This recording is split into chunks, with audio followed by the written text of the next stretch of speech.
I mean, if you're uncomfortable, you're doing the right thing.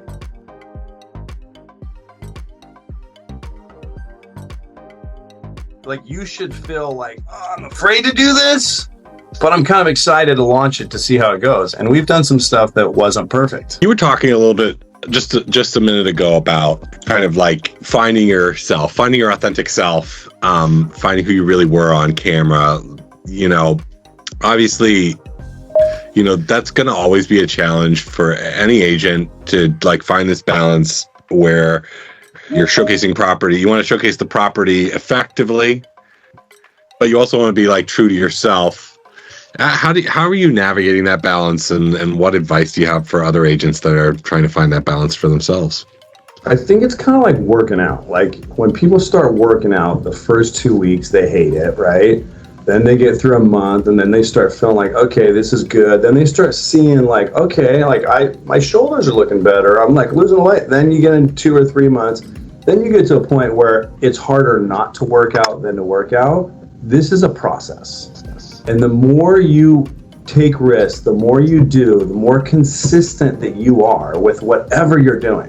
And I'm telling you, you don't have to come up with the ideas. Just find what you like out there.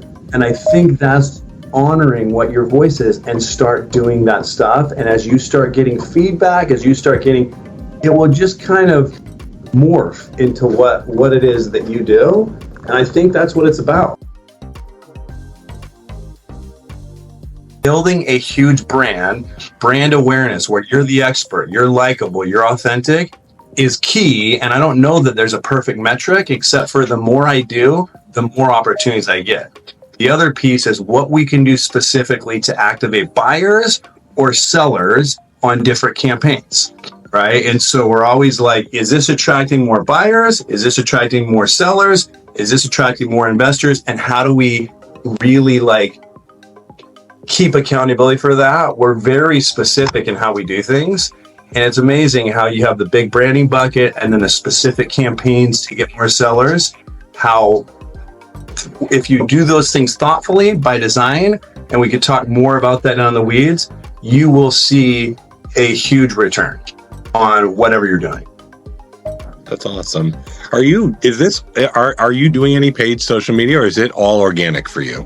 No, we're doing a ton of paid. When I say paid, there's so many ways now that you can take your content and do filters through the social media channels, from wealth, from location, from whatever those things are, boat owners, yacht owners. And it actually works really well when you do it. But I got to tell you, the content is the driver, right? You could pay tens of thousands to be in front of the right people. If you're not creating content that they want to watch or listen or share or snack on or stop some of the tracks, it doesn't really matter how much you're spending on that. It's about the content and it's about you. Absolutely. Are your efforts on social media all about real estate, or do you also mix personal in with the real estate content? Well, so I get more people asking me to do personal stuff like all the time. It's hard to always be on. I try to like work, family, but yeah, I do a lot of family stuff. Should probably do more because I know that a lot of people really want to see that. I'm sure a lot of your clients now come from word of mouth, but I'm curious if you know how many new clients maybe you're getting from your socials still. So I think when you look at like metrics, it's not just one bucket anymore. I think it used to be, I sent out a postcard, that's why I called. I think information is so readily available that I think it's a multifaceted approach. Now, I still would say that 60% of my business is sphere of influence, past client referral. But what's interesting now that I have a big enough brand where I'm pretty well known, I think the more you do a little bit of everything, the better and more opportunities you have. But it's amazing in the last 2 years how many appointments I've gotten specifically off social media. Like, how'd you hear about me? Oh, I looked you up online. I saw this, I saw that. And then when you go through my content, it doesn't take very long to show that we really do have considerable market share of records. We have one guy filming. We have another one with a camera. We're have 5 or 6 different ideas to do all at the same time so we can become really efficient. And just know you can do it with this right here. Get somebody to film you, film yourself, figure out your message, whatever it is.